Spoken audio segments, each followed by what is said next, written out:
Teresa Musco adalah seorang korban jiwa yang juga mistikus Italia, terkenal karena nubuatan dan penglihatannya. Dia diminta mengorbankan hidupnya dan mempersembahkan penderitaannya, sejak usia masih sangat muda yaitu 5 tahun. Teresa Musco sejak masih kecil, sudah mengalami banyak komunikasi mistis, perjumpaan-perjumpaan spiritual, baik dengan Yesus Kristus, Bunda Perawan Suci, malaikat pelindungnya, dan beberapa orang kudus. Tuhan memanggilnya untuk bersatu dengannya, mempersembahkan jiwa dan berkorban demi pertobatan dan keselamatan orang-orang berdosa, bersatu dengan Yesus. Tuhan kita dan Bunda Maria, beserta malaikat pelindungnya lah yang mengajar dan membimbing Teresa secara langsung. Teresa Musco yang bertemu dengan malaikat pelindungnya untuk pertama kalinya pada malam tanggal 15 Maret tahun 1948, ketika dia berusia 5 tahun. Saat itu badai dahsyat telah melanda wilayah Naples. Saat gadis kecil itu sedang berdoa di kamarnya, tiba-tiba muncullah seorang muda cantik berpakaian putih, dengan sayap emas, mata berkilau seperti bintang, muncul di hadapannya. Bibirnya merah seperti kelopak mawar. Malaikat itu mengajarinya untuk membuat tanda salib dan mengajarinya sedikit doa. Yesus, Maria, aku mengasihi kamu dan memberimu kehendakku, sebagai imbalan untuk seluruh umat manusia. Bunda Maria memintanya untuk berkorban dan menderita, demi penebusan, pertobatan dan pengampunan akan hukuman dan murka Tuhan atas segala dosa yang diperbuat banyak orang. Jika mereka tidak bertobat, Tuhan akan mengirimkan dunia ini hukuman dan malapetaka yang mengerikan. Oleh karena itu, Teresa diminta untuk berkorban dan terus menaikkan doa, guna perbaikan. Karena kasih kepada Yesus dan demi pertobatan orang berdosa, Teresa bersedia menanggung penderitaan apapun yang diizinkan atas dirinya, atau yang dikirim Tuhan padanya. Dari usia kecilnya hingga kematiannya, Teresa menanggung rasa sakit dan penderitaan luar biasa, sebagai bentuk persembahan dan pengorbanan yang ia persembahkan pada Tuhannya. Penyakit-penyakit ini datang silih berganti dan terus-menerus menggerogoti tubuhnya, menyebabkan rasa sakit dan penderitaan yang panjang selama bertahun-tahun. Seiring berjalannya waktu, sesuai nubuatan yang disampaikan Bunda Suci, bahwa dia akan menjalani penderitaan, penyakit yang tidak kunjung sembuh. Teresa menjalani banyak rawat inap di beberapa rumah sakit yang berbeda, dan secara keseluruhan dia menjalani sekitar 117 kali operasi, dan oleh karena itu, tubuhnya tampak hampir seperti saringan, karena dia memiliki lubang, luka dan bekas luka di seluruh tubuhnya yang sakit-sakitan itu. Pada tahun 1969 ia menerima stigmata yang kedua dan nyata. Pada tahun 1976 pada usia 33 tahun, ia meninggal dunia karena menderita gagal ginjal yang parah. Hidupnya adalah salah satu penderitaan fisik dan rohani yang besar. Yang luar biasa dia dipanggil kembali ke rumah Bapaknya, di usia yang sama dengan Tuhannya yaitu di usia 33 tahun. Dan bagaimana cerita kehidupan seorang Teresa Musco, mari kita ikuti kisahnya berikut ini. Teresa Musco lahir di sebuah desa kecil di Cayasso, yang sekarang disebut Caserta, di Italia, pada tanggal 7 Juni tahun 1943. Dia lahir dari keluarga miskin di bagian selatan Italia, ayahnya seorang petani bernama Salvatore, dan ibunya Rosa Zuro Musco. Teresa mempunyai 9 saudara, 4 diantaranya meninggal dunia pada masa kanak-kanak. Pada tanggal 13 Juni tahun 1943, 6 hari sesudah kelahirannya, Teresa dibaptis di gereja paroki San Pietro. Pada tanggal 8 Mei tahun 1951, dia menerima sakramen Ekaristi pertamanya, dari Monsignor Pasquale Mone, tanpa sepengetahuan ayahnya. Ini adalah hari terindah dalam hidup saya, tulis Teresa dalam buku hariannya. Salvatore ayahnya, biasa dijuluki Duboce Sobriquet, oleh penduduk desanya, karena terbiasa dengan sifat kasar, temperamental, otoriter dan agak kejam. Dia sangat ditakuti oleh istri dan anak-anaknya. Ucapannya adalah hukum dan harus dipatuhi, seluruh anggota keluarganya sangat tertekan dengan sifat jeleknya ini. Kebalikan dari suaminya, Rosa Zullo penuh kelembutan dan kemurahan, dia selalu berusaha patuh tunduk, dan selalu berusaha memperhatikan sekecil apapun, semua keinginan suaminya. Seorang ibu yang penuh kelembutan, cinta untuk semua anak-anaknya, dan sangat murah hati kepada orang miskin.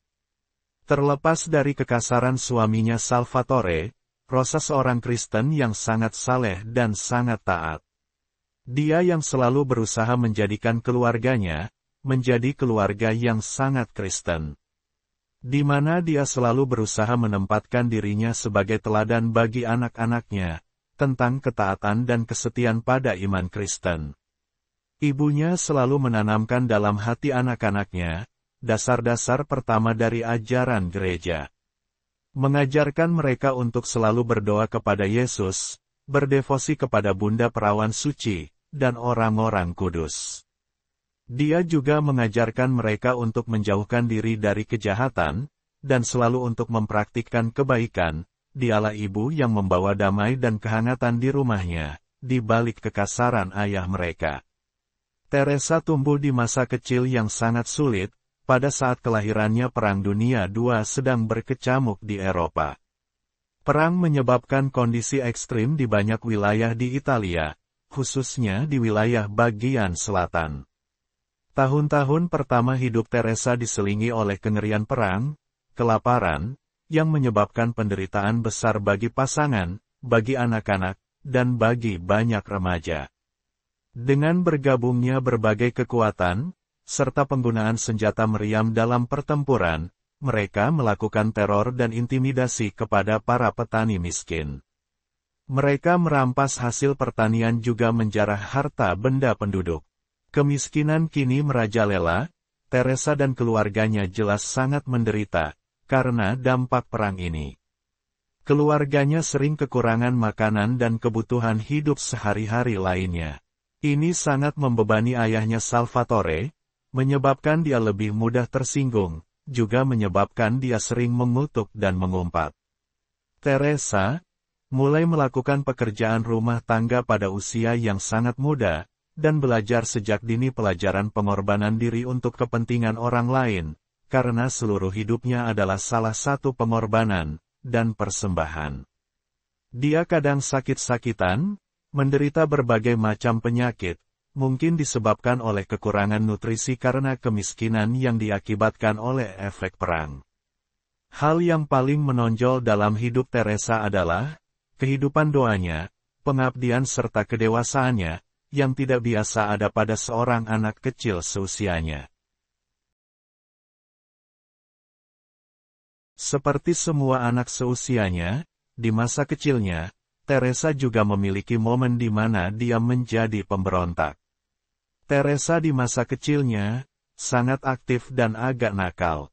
Suatu hari, ayahnya menyuruhnya memberi minum keledai ke air mancur untuk. Ketika keledainya sedang minum, dia memanjat dinding tembok air mancur, naik untuk duduk di kepala keledai. Keledai itu menggelengkan kepalanya, dan Teresa kecil itu pun jatuh ke dalam air. Ia basah kuyup dari ujung kepala sampai ujung kaki. Setibanya di rumah dan menceritakan kejadiannya itu, dia pun menerima hukuman dari orang tuanya. Kadang-kadang dia sengaja mengajak teman-temannya bermain di gereja, bukan di rumahnya, karena dia takut kemarahan dan kekerasan ayahnya. Kejadian lainnya, suatu ketika, saat Teresa berusia 5 tahun, dia melihat hujan es besar untuk pertama kalinya. Tanpa menyadari akan bahayanya, dia berlari keluar rumahnya dalam keadaan setengah telanjang, sambil mengangkat tangannya untuk menadah hujan es. Karena terkejut dan khawatir, ayahnya segera mengejarnya lalu menamparkan wajahnya kemudian menariknya kembali masuk rumah. Segera setelah itu, tiba-tiba muncullah seorang wanita yang sangat cantik. Teresa kemudian mengadu kepada wanita itu, tentang pemukulan di wajahnya, oleh ayahnya. Tapi Bunda menanggapi, dengan mengatakan bahwa, ayahnya bermaksud baik, dan tidak bermaksud menyakitinya. Dikatakan ini adalah penampakan pertama Bunda Perawan Maria dalam kehidupan Teresa. Kehadiran Bunda menjadi sering, dia menuntun serta membimbing Teresa di kehidupan selanjutnya. Berdasarkan kesaksian Pastor Stefano Manelli, pada sore hari berikutnya, tanggal 9 Januari tahun 1948, saat itu hujan, udara terasa dingin, Teresa menderita sakit kepala parah. Ketika seluruh keluarganya berkumpul di sekitar api, sambil berdoa rosario suci, tiba-tiba nafasnya sesak, lalu pingsan, dia jatuh ke lantai, salah satu kakinya jatuh di atas api. Melihat keadaan itu sang ayah mengangkat dan memeluknya. Karena terbakar, Teresa mulai berteriak kesakitan, menangis semalaman karena penderitaannya. Hingga keesokan paginya, dia tidak bisa berjalan. Beberapa hari kemudian, kakinya mengeluarkan bau tidak sedap, dia sedih dan menangis. Pada tanggal 12 Januari tahun 1948, Bunda cantik itu menampakkan diri lagi. Dia memetik daun kacang dan meletakkannya di atas api yang menyala. Bunda berkata kepadanya, "Jangan beritahu siapapun, ibumu akan menyembuhkanmu." Sets diam. Bunda lalu meletakkan daun kacang itu di lukanya, kemudian Bunda pun menghilang. 8 hari kemudian, kaki Teresa mulai sembuh.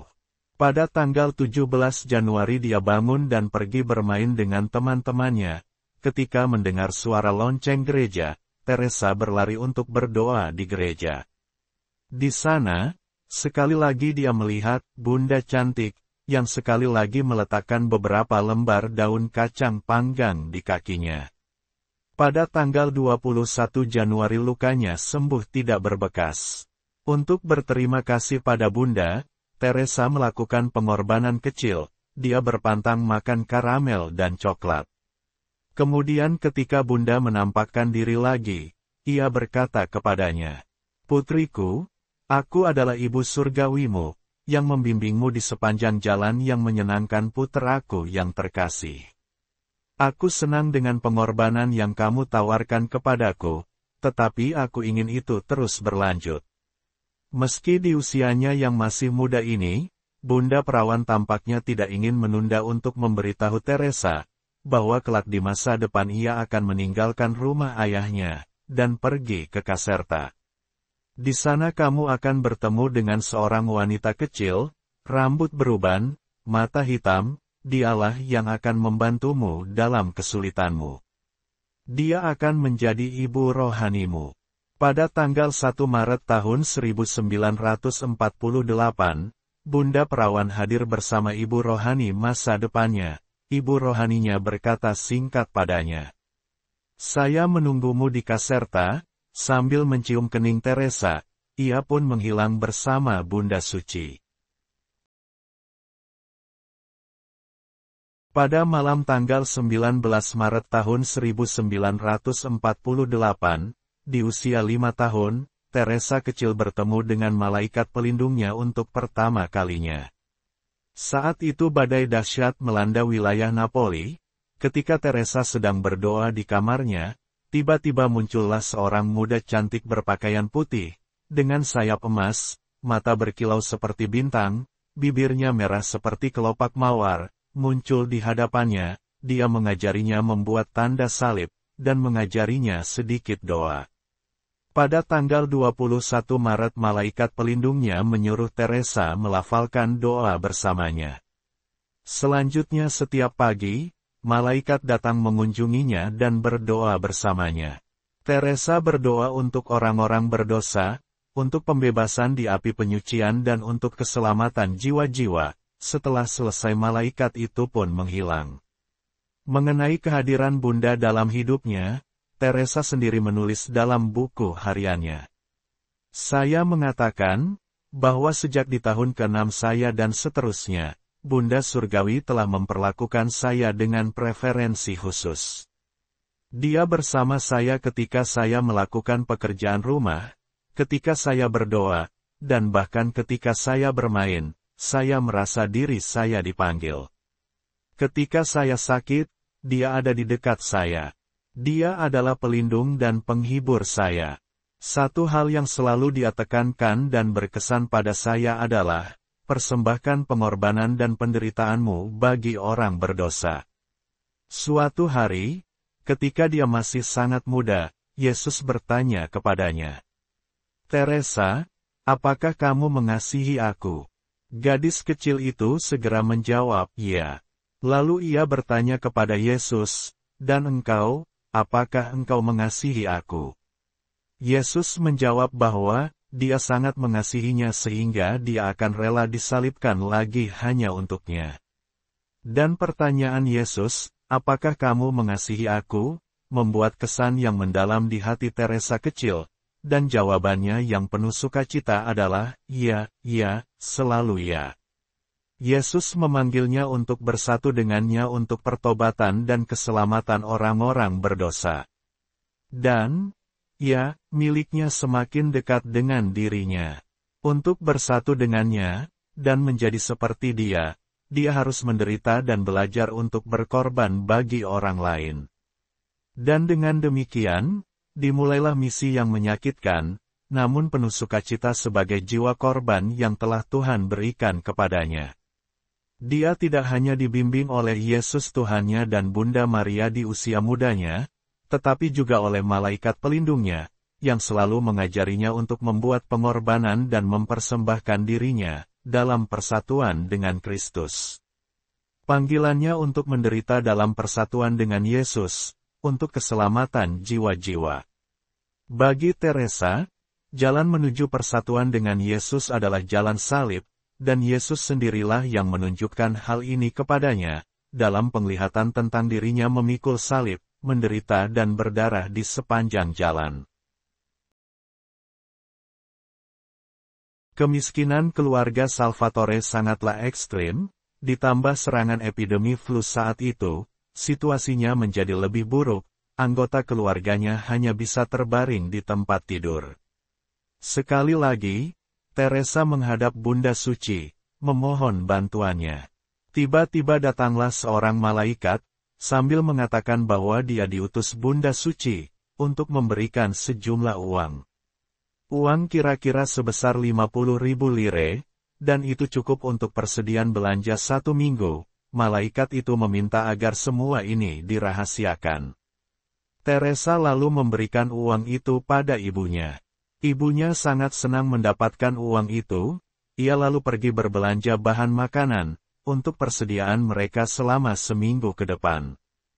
Ketika ayahnya bertanya, siapa yang memberinya uang, Teresa tidak mau memberitahukannya, karena malaikat melarangnya untuk memberitahu siapapun. Ayahnya kemudian menuduhnya mencuri, dia lalu memukuli Teresa, mengutuknya, dan bahkan meludahinya. Sebagai hukuman, Teresa bersama ibunya dipaksa menjual sayuran setiap pagi. Itu adalah pekerjaan yang sangat berat, karena keduanya harus bangun jam 4 pagi, dalam udara yang sangat dingin, membawa sayuran beberapa kilometer jauhnya ke pasar. Mereka menjualnya dengan harus berdiri di sana sepanjang hari, dari pagi hingga sore hari, dan itu sangat melelahkan. Itu pun ayahnya selalu menyambut mereka dengan marah, dan tidak menghargai, dan mengutuk mereka. Mereka sering tidur tanpa makan malam. Itu adalah kehidupan anjing, tulis Teresa dalam buku hariannya. Namun tampaknya Yesus telah mengaturnya dengan cara ini, atau setidaknya mengizinkan ini terjadi padanya, untuk melatihnya membiasakan diri dengan pengorbanan dan penderitaan, sejak usianya yang masih sangat muda ini. Seperti yang diceritakan oleh Pastor Stefano Manelli, bahwa hadiah yang luar biasa yang pernah diterima Teresa dalam pengakuannya adalah, saat pertama kali dia menerima Komuni Kudus. Ketika Teresa memasuki usia 7 tahun, Teresa ingin sekali bisa menerima Tuhannya dalam komuni kudus. Sang ibu sering mengirimnya ke pertemuan aksi Katolik untuk mempelajari katekismus, dan kakak perempuannya, seorang biarawati, juga membantunya dalam persiapan ini.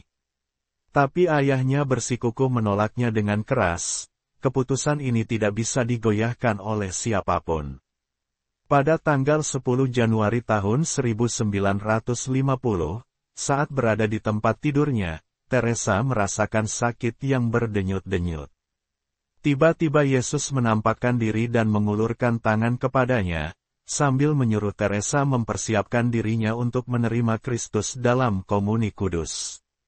Pada hari yang sama, sekitar pukul 10.30, Salvatore, ayahnya, memerintahkannya untuk bangun dan pergi memotong rumput, untuk keledai mereka.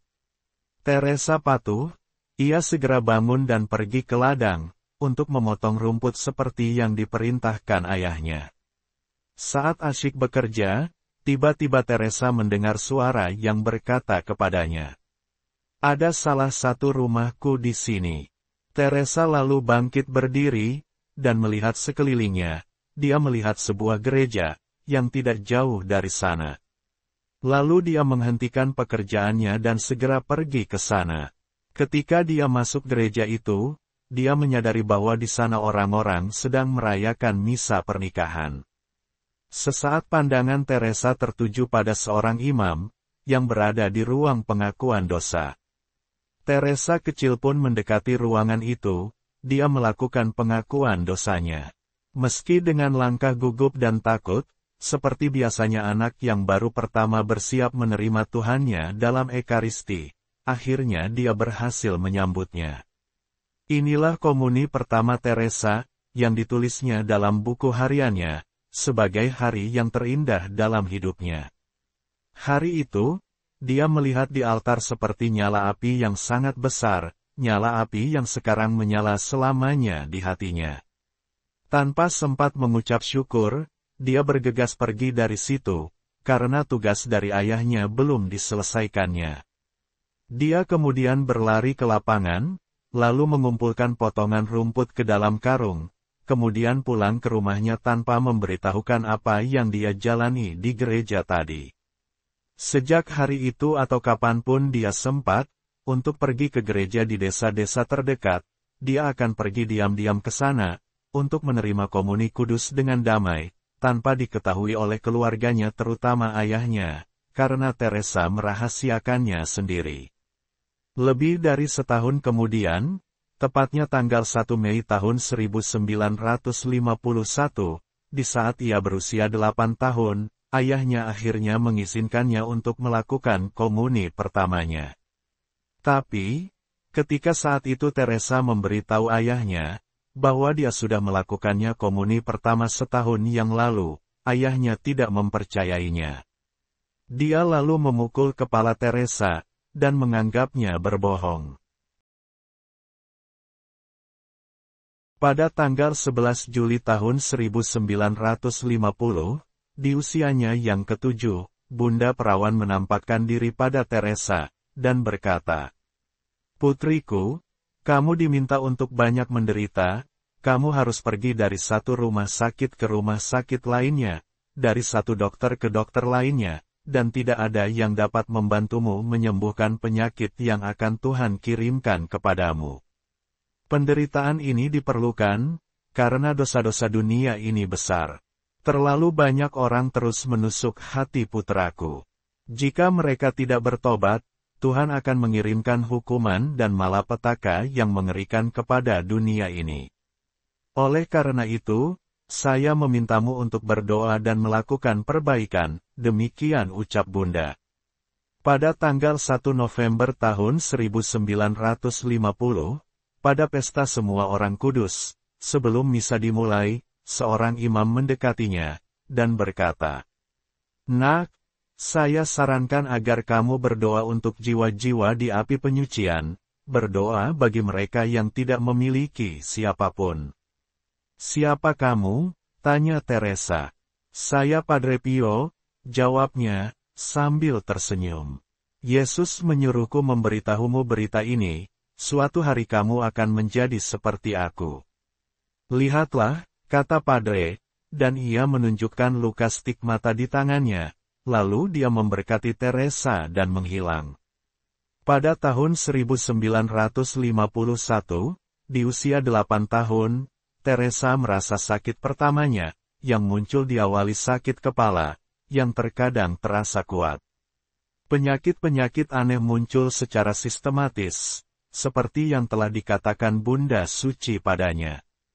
Buruknya penyakit yang dideritanya ini, hingga dia harus dirawat inap beberapa kali di rumah sakit. Secara keseluruhan hidupnya, ada 117 luka operasi yang membekas di tubuhnya, seolah-olah sebuah saringan yang penuh dengan lubang, bekas luka operasi. Pada tanggal 28 Februari tahun 1951, kota dipenuhi salju, lapisan salju di mana-mana lebih dari 1 meter tingginya. Tidak ada yang bisa keluar rumah atau bekerja, keluarga Salvatore harus berpuasa, tidak tahu harus berbuat apa. Teresa mulai berdoa, setelah berdoa berkali-kali, malaikat Gabriel menampakkan diri kepadanya dan berkata, Teresa, lihatlah, Tuhan kita mengirimkan semua makanan ini. Ketika ayahnya kembali melihat, ada banyak barang di atas meja dapur, segala jenis buah, minyak, ditambah masih ada tas berisi banyak barang di depan pintu. Dia bertanya siapa yang membawakan semua barang itu. Teresa menjawab, bahwa itu diberi oleh seorang wanita.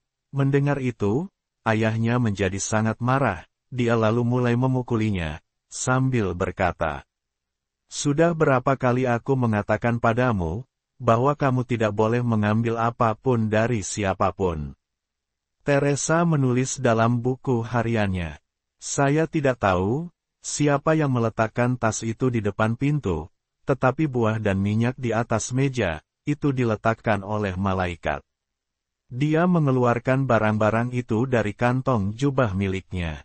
Pada tanggal 1 Agustus tahun 1952, di usia 9 tahun, ketika Teresa sedang tidur nyenyak, dia menemukan dirinya berada di jalan penuh berduri.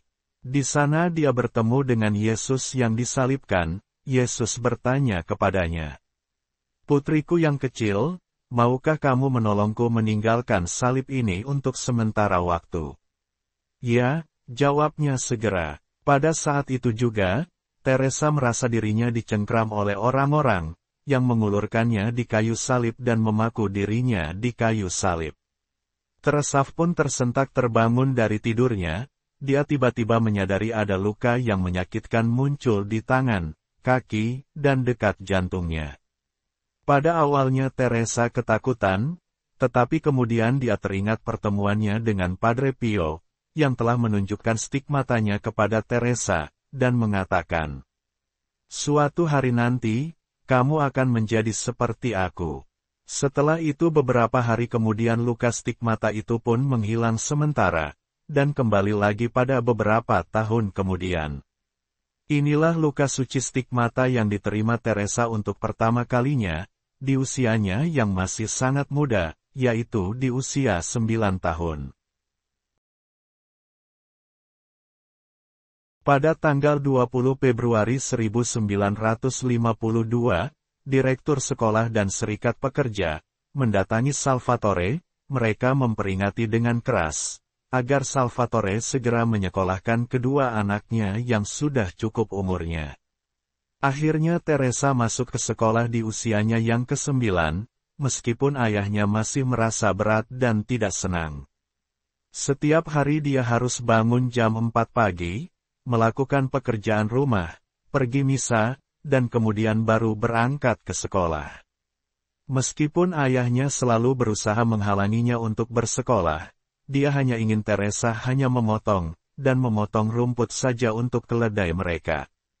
Tapi Tuhan selalu menjaga dan menuntunnya untuk tidak takut untuk pergi ke sekolah. Suatu malam ayahnya memaksanya, agar besok dia harus pergi memotong rumput, tapi sambil menemani adik laki-lakinya yang masih menyusui dengan botol susu. Bagaimana mungkin dia bisa memotong rumput sambil memegangi adiknya yang masih menyusu? Teresa menangis hampir sepanjang malam, lalu tertidur. Dalam tidurnya dia melihat kerubim si makhluk surga, sedang memotong dan mengumpulkan rumput di pemakaman, kemudian menunggu seseorang datang mengambilnya. Pukul 5.30 pagi, dia mengambil tas, lalu pergi ke pemakaman, meninggalkan adiknya sendirian tertidur di ranjang, lalu meletakkan di sebelah mulutnya botol berisi susu, kalau-kalau adiknya terbangun sebelum dia kembali. Tiba di tempat yang ada di mimpinya tadi malam, dia menemukan rumput sudah dipotong dan siap untuk diambil. Setelah mengisi penuh tasnya, Teresa pun kembali ke rumah, dengan bersyukur kepada Tuhan karena mengizinkannya menghadiri misa kudus pengorbanan misa. Pada awal September tahun 1952, Teresa datang ke rumah kenalan keluarganya, satu keluarga besar dengan 7 anak, yang sedang kelaparan. Untuk membantu mereka, Teresa membawakan setengah kilo kacang-kacangan. Begitu ayahnya tahu, dia segera memukul dan menghukum Teresa, dengan cara mengurungnya di kamar, dalam kelaparan. Teresa menangis dan mengangkat salibnya, dia mempersembahkan penderitaannya untuk Yesus kekasihnya. Menjelang tengah malam, dia mendengar ketukan di kaca jendela kamarnya. Seorang malaikat mengantarkan pai madu, dan sepotong domba panggang untuknya. Pada tanggal 31 Agustus tahun 1953, saat itu Teresa berusia 10 tahun, ketika sambil memperbaiki celana saudara-saudaranya, Bunda Surga menampakkan diri dan mendiktekan pesan untuk ditulis olehnya. Pada intinya pesan Bunda adalah, seperti yang sudah-sudah, pesan yang disampaikan di La Salette, di Lorda, di Pontmain, di Fatima atau di Balasar di Portugal. Apakah anak-anak kecil atau orang dewasa? Bunda Maria selalu meminta doa khusus dan bersemangat bagi para imam, sehingga mereka semua dapat menjadi kudus, dan menjadi gembala baik, karena gembala yang baik mengurus domba-domba mereka dan tidak ingin kehilangan. Pada tanggal 7 Maret tahun 1955, di usia 12 tahun, Teresa membantu ibunya menjual sayuran di sebuah desa tetangga. Hari ini dia kelelahan dan seperti tidak memiliki kekuatan lagi. Dalam perjalanan pulang dia berjalan terlatih-tatih, salah satu lututnya bengkak dan sangat sakit. Kemudian, pada tanggal 12 April tahun 1955, kata Pastor Roschini, Teresa kecil harus menjalani operasi baru. Pada usia 12 tahun, pada tanggal 20 September tahun 1955, ketika dia sekali lagi berada di rumah sakit Caserta, malaikat pelindungnya mengajarinya doa, untuk memperbarui persembahan dirinya, kepada Yesus. Menjelang akhir tahun yang sama, pada tanggal 10 September tahun 1956, Teresa menerima kunjungan baru dari Bunda Maria, saat dia sedang menaikkan doa-doa malamnya. Bunda Perawan mendekat, meletakkan tangannya di dahi Teresa yang terbakar, dan berkata kepadanya, "Putriku, aku di sini untuk membantu dan membiasakanmu kembali, setiap kali kamu berada lebih banyak di kayu salib." Tanggal 17 Januari tahun 1957, Teresa, ditemani oleh ibunya, diangkut, untuk ketiga kalinya, ke rumah sakit sipil Caserta. Rawat inap baru ini baginya ini adalah pertemuan dengan Tuhan kekasihnya, pertemuan yang telah lama ditunggu-tunggu. Tapi masalah Teresa yang malang, belum selesai di sini saja. Pada tanggal 1 Februari sekitar pukul 20.30, dia diangkut ke ruang operasi untuk mengeluarkan nanah dari lututnya yang sakit. Operasi itu sangat menyakitkan, karena tidak bisa dilakukan anestesi. Ketika ahli bedah memasukkan jarum besar melalui lututnya, pasien malang itu mengalami rasa sakit yang luar biasa, sehingga dia menjerit keras mengenaskan. Pada tanggal 28 Februari tahun 1957, kata Pastor Roschini, pada hasil pemeriksaan medis, Teresa yang malang itu sekali lagi diangkut ke ruang operasi, untuk bedah operasi yang baru. Pada tanggal 15 Oktober tahun 1963, di usianya yang ke-20 tahun, saat itu pukul 13.30, Teresa sendirian di rumahnya. Tiba-tiba ia mendengar ada suara ketukan di pintunya. Ketika Teresa membukanya, seorang biarawan datang, dan mengatakan bahwa dia datang membawa komuni kudus untuknya. Biarawan itu adalah Santo Padre Pio dari Pietrelcina. Setelah komuni, Teresa dan biarawan itu berdoa bersama, kemudian dia bertanya, "Anakku, apakah kamu ingin menguduskan kesucianmu kepada Bunda Perawan Suci?" "Ya, saya tahu," kata Teresa. Seminggu kemudian Padre Pio kembali, dia mendiktekan doa lain. Doa yang diperuntukkan bagi program kehidupan yang sangat baik, untuk seorang perawan yang dikuduskan, yang mendedikasikan hidup sepenuhnya, untuk Tuhannya.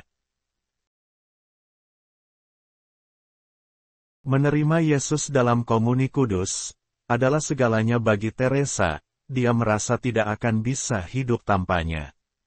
Tetapi di rumahnya, Teresa merasakan penderitaan di bawah pengawasan ayahnya, yang melarang seorang imam masuk ke rumah ini untuk membawakannya komuni kudus. Ayahnya selalu memata-matainya, agar Teresa tidak bisa menerima komuni. Meskipun Teresa secara terang-terangan, protes akan kesemena-menaan ayahnya ini. Teresa berontak dan berkata, "Saya ingin menerima komuni." Setelah mengatakan ini, dia segera meminta seorang temannya, supaya meminta kepada seorang imam untuk membawakan komuni untuknya. Imam itu datang dan memberi Teresa hosti, yang membuatnya sangat bahagia. Mengetahui kunjungan ini ayahnya sangat marah, dari mulutnya mengeluarkan kata-kata kotor, serta kutukan pada Bunda Perawan Suci. Teresa merasa tersakiti dan marah, dia mengancam untuk pergi dari rumah ini. Ayahnya menimpali dengan berkata, "Bagus, itulah yang kuharapkan, dan itu sangat baik untukku," ucap ayahnya. Pada kesempatan lain ayahnya menjadi yakin bahwa Teresa dirasuki roh jahat, karena itu Teresa selalu sakit-sakitan dan bertingkah aneh di matanya. Ayahnya memutuskan untuk mengusir roh setan itu, dengan meminta jasa seorang dukun, di mana wajah Teresa ditampar dan disiram dengan air ke atas kepalanya. Suatu pagi, ketika Teresa demam tinggi, ayahnya masuk ke kamarnya, dia meludahi wajahnya, dan menarik rambutnya, serta menyeret Teresa keluar dari kamarnya. Kemudian ayahnya pergi dari rumah ke ladangnya, tinggal di salah satu lumbungnya selama sebulan tanpa kembali ke rumahnya, sehingga dia tidak perlu bertemu dengan Teresa lagi. Dia hanya pulang ke rumahnya dengan syarat, tidak menginjakkan kaki ke kamarnya lagi. Dapat kita bayangkan bahwa, betapa buruknya hidup Teresa di tangan seorang ayah seperti ini. Meskipun begitu Teresa selalu berdoa pada Yesus, untuk belas kasihan dan pengampunan bagi ayahnya. Akhirnya pada tanggal 10 November tahun 1960, di usia yang ke-17 tahun, dia menyerahkan sepenuh hidupnya kepada kehendak Tuhannya. Teresa pun pergi meninggalkan rumahnya, seperti yang diminta Tuhan melalui malaikat pelindungnya. Teresa pergi dari rumahnya dengan berat hati, dan tinggal di Caserta. Hingga akhir hayatnya, ayahnya tidak lagi ingin melihatnya dan terus menolak untuk bertemu dengan Teresa. Pada Oktober tahun 1968, Teresa berbaring menangis di tempat tidurnya karena rasa sakit yang amat sangat di kedua tangannya. Tiba-tiba dia mendengar ketukan di pintu, dan melihat seorang pria tinggi dan tampan luar biasa. Secara naluriah Teresa berlutut dan dia kemudian berkata, "Kamu akan menjadi seperti denganku. Teruslah mempersembahkan dirimu sebagai korban pengorbanan, janganlah bosan. Penderitaan yang membawamu di sepanjang jalan menuju Kalvari telah kuambil darimu, tetapi sekarang aku akan meninggalkan luka-lukaku. Rasa yang menyakitkan telah dipersiapkannya untuk kesamaannya dengan Yesus. Sekarang, waktunya dinaikkan ke kayu salib tiba, saat di mana dia akan mendapatkan 5 luka, yang telah diterima Yesus di kayu salib. Stigmata berlangsung 3 hari penuh. Dia hampir tidak bisa bergerak. Pada hari Kamis tanggal 31 Juli tahun 1969, Teresa mengalami ekstasi dan dia menemukan dirinya di dekat Yesus, yang menderita rasa sakit yang tak terlukiskan. Dia menyatakan, Yesus mendekat, mengambil mahkota duri dari kepalanya dan dengan tangan yang bersinar-bersinar, dia menekannya di kepala saya. Itu benar-benar menyakitkan, tetapi dia sangat bahagia. Dia menyimpan mahkota duri selama 2 jam, tetapi sejak saat itu dahi Teresa sering terlihat meneteskan darah.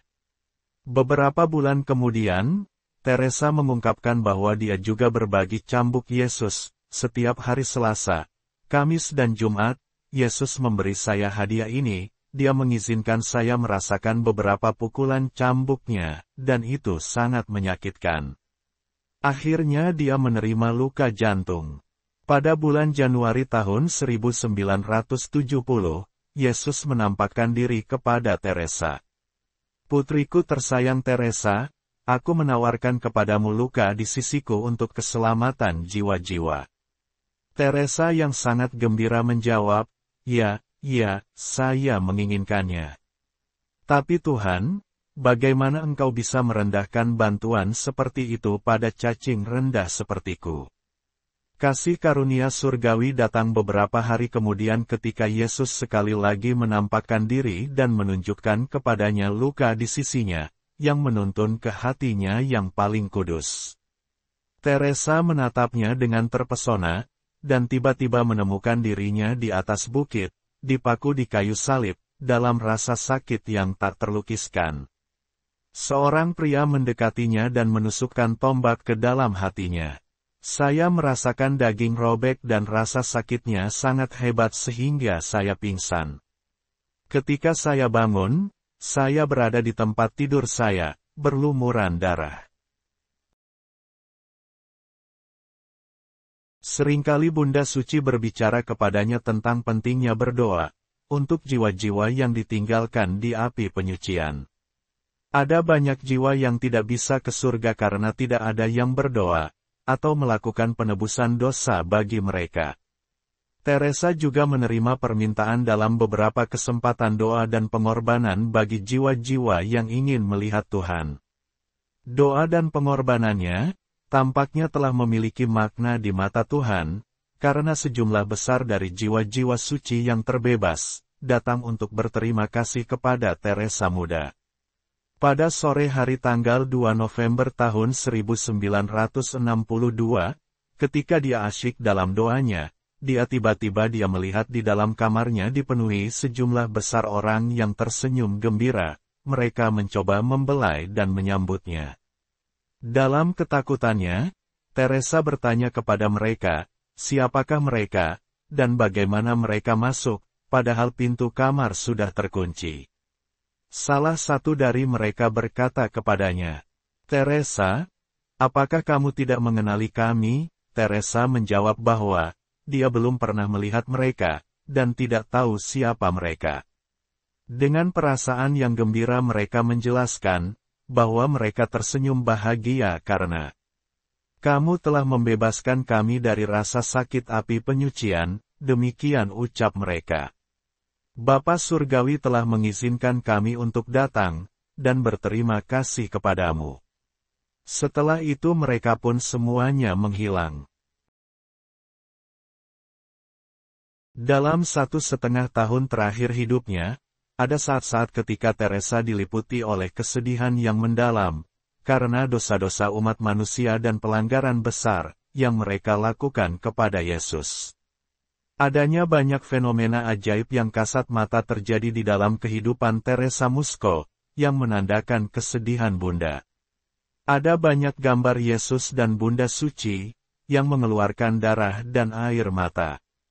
Fenomena ini pertama kali terjadi pada tanggal 26 Februari tahun 1975, saat Teresa membersihkan gambar Yesus yang dibawanya dari Cayazo ke Caserta. Dia melihat gambar wajah Yesus itu mengeluarkan air mata. Ini adalah tanda-tanda luar biasa yang pertama. Fenomena ini telah diverifikasi di rumah Teresa Musco selama 175 hari, dalam periode sekitar 18 bulan, terhitung dari tanggal 26 Februari tahun 1975, hingga tanggal 19 Agustus tahun 1976. Fenomena luar biasa ini terjadi beberapa kali dalam sehari, bisa 2, bisa 3, 4, bahkan 5 kali dalam satu hari. Para saksi yang melihat berbagai fenomena, menceritakan kejadian baik secara verbal, ataupun secara tertulis. Ada ratusan kesaksian, dari berbagai kalangan, ada imam, para religius pria dan wanita, intelektual, baik dokter, profesor, serta orang-orang awam. Semuanya mengakui realitas fenomena tersebut, termasuk diantaranya Dr. Guarino Francisco, seorang ahli biologi analitik, yang menganalisa sampel darah ajaib. Uskup Agung Caserta memeriksa gambar itu, dan kemudian memberikan izin kepada Teresa melalui direktur spiritualnya, Padre Stefano M. Manelli, pada hari Jumat Agung 1975, untuk memamerkannya, di altar doa kecilnya di rumahnya. Seiring berjalannya waktu, fenomena itu terjadi bisa beberapa kali, pada setiap harinya. Patung, gambar Ecce Homo, salib, gambar anak Yesus, gambar hati kudus Kristus, gambar perawan Maria, dan lainnya, meneteskan air mata, atau meneteskan darah. Terkadang keluarnya darah berlangsung selama 15 menit. Melihat mereka, Teresa sering tergerak hatinya hingga menangis dan bertanya, apakah saya juga, yang menjadi alasan air mata, atau, apa yang dapat saya lakukan, untuk menenangkan kesedihan Yesus dan bundanya yang maha kudus. Fenomena terjadi, bisa berupa mengalirnya air mata atau darah, bisa berkeringat dari berbagai bagian patung suci, atau gambar kudus, atau foto, atau juga patung. Ada 24 benda yang mewakili Yesus atau Bunda Maria dalam fenomena ini. Dari berbagai bentuk itu, ada dari patung Bunda Perawan tak bernoda, patung Bunda Kesedihan, patung Bunda Maria dan kanak-kanak Yesus, gambar Lady of Sorrows, gambar Bunda Maria dari Fatima, kalender Bunda Karmel dan anak, gambar Bunda Maria dan anak dengan dua malaikat, wajah suci Napoli, patung anak Yesus, gambar Ecce Homo, gambar wajah Yesus, dan banyak lagi yang lainnya. Pada tanggal 27 Agustus tahun 1977, fenomena yang luar biasa terjadi di Kastil S. Lorenzo, hanya dalam satu hari saja, terjadi sebanyak 216 kali. Tercatat, terjadinya fenomena ajaib selama hidup Teresa Musco, total terjadi lebih dari 757 kali. Fenomena lain dan tidak kalah ajaibnya, terjadi pada diri Teresa adalah, karunia bahasa roh atau lebih tepatnya, karunia berbicara dalam bahasa yang ada pada zaman Yesus, yaitu bahasa Aramaik. Pastor Franco Amico, pembimbing spiritualnya, menuturkan, banyak orang bertanya-tanya, bahasa apa yang diucapkan Teresa selama ekstasenya, atau yang kadang-kadang dia gunakan dalam doanya, atau sebelum memberikan nasihat, atau menjawab kepada orang-orang yang datang mengunjunginya. Pada tanggal 1 Februari 1975, Don Carlo de Ambrogio, seorang Salesian datang mengunjungi Caserta.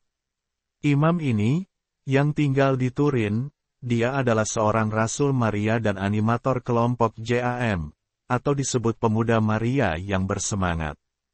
Selain itu, dia juga seorang spesialis dalam bahasa semantik. Ketika mendengar Teresa berbicara dengan bahasa ini di hadapannya, Pastor Carlo minta pada Teresa untuk mengucapkan setiap kata secara perlahan. Kesimpulan Don Carlo de Ambrogio, bahwa bahasa yang digunakan Teresa adalah bahasa yang sama dengan bahasa yang dipakai pada zaman Yesus dan Maria. Menurutnya, bahasa tersebut adalah bahasa Aramaik. Bahasa yang seringkali dibacakan Teresa dengan mata tertutup saat rosario. Atau bahasa yang dipakai selama pembacaan litani Bunda Perawan, yang dia jawab, pada saat yang sama dengan yang lain, doakanlah kami, tetapi selalu dalam bahasa Aramaik. Ibunya mengklaim bahwa Teresa putrinya berbicara dengan bahasa aneh ini sejak usia 9 tahun. Juga seringkali Teresa terlihat di sudut-sudut rumah, berbicara dengan seseorang yang tak terlihat, dengan bahasa ini. Ini bahkan terjadi di sekolah, hingga dia sering ditegur oleh guru-gurunya. Teresa, aku mengajarimu bahasa Italia, kamu berbicara, tapi saya tidak mengerti apa-apa ucapanmu, siapa yang mengajarimu bahasa yang lain ini? Pada tanggal 13 Maret tahun 1973, Yesus dalam kebaikan dan belas kasihannya yang tak terbatas menyampaikan kepada Teresa, bahwa hidup Teresa tidak akan lama lagi, dan dia akan segera meninggalkan dunia ini. Karena hal inilah Teresa mulai mempersiapkan dirinya untuk kematiannya. Pada tanggal 25 Juni dia dilarikan ke rumah sakit di Caserta, dan dimasukkan ke kamar di Departemen Ginjal. Dia merasa waktunya sudah dekat, dan dia rindu untuk masuk ke dalam kehidupan kekal, bersama Yesusnya. Tetapi, sebelum dia bisa melakukannya, dia harus menyelesaikan pengorbanannya, seperti yang dilakukan Yesus, korban yang disalibkan. Pada malam kematiannya, tanggal 18 Agustus Teresa dengan senang hati bertemu dengan bapa spiritualnya, Pastor Bora, dan mereka merencanakan pembelian rumah untuk para imam tua, dan tunawisma tua yang miskin. Dia sepertinya terburu-buru untuk menyelesaikan kesepakatan. Keesokan harinya, meskipun dia kelelahan karena sakit kepala yang menyakitkan, dia dikirim dari Caserta ke klinik Dei Grani untuk perawatan lain. Selama perjalanannya dia banyak berbicara tentang rencana rumah tinggal untuk imam lanjut usia, dan pria tunawisma. Di klinik, dialisis terakhir dimulai, tetapi muncul gejala lain yang mengkhawatirkan, hatinya tidak bereaksi. Sakit kepala dan kram yang mengerikan, memaksa Teresa untuk meminta para suster untuk melonggarkan rekaman. Saudara spiritualnya, Don Franco Amico menyemangati dan berdoa untuknya, terutama doa Bapa kami, Ave Maria, Gloria, Salve Regina, dan tindakan kesesuaian dengan kehendak Tuhan. Don Franco kemudian memberinya sakramen urapan ekstrim. Para dokter memutuskan untuk segera mengirimnya kembali ke Caserta. Pada tanggal 19 Agustus tahun 1976, dalam perjalanan menuju Caserta, di ambulans Teresa meninggal dunia. Dia akhirnya menemui kematiannya yang suci, seperti Tuhannya dia meninggal di usia 33 tahun. Tubuhnya disemayamkan selama 2 hari 2 malam, diperlihatkan kepada publik, dan dihadiri banyak pelayat yang datang dari berbagai daerah, untuk memberikan penghormatan terakhir mereka. Pengaturannya paling khusyuk, dengan konselebrasi 20 imam, di Katedral Caserta. Terima kasih sudah menonton. Untuk kelangsungan channel ini, jangan lupa subscribe, like jika menyukainya, share jika bermanfaat, dan komen. Tuhan Yesus memberkati. Amin.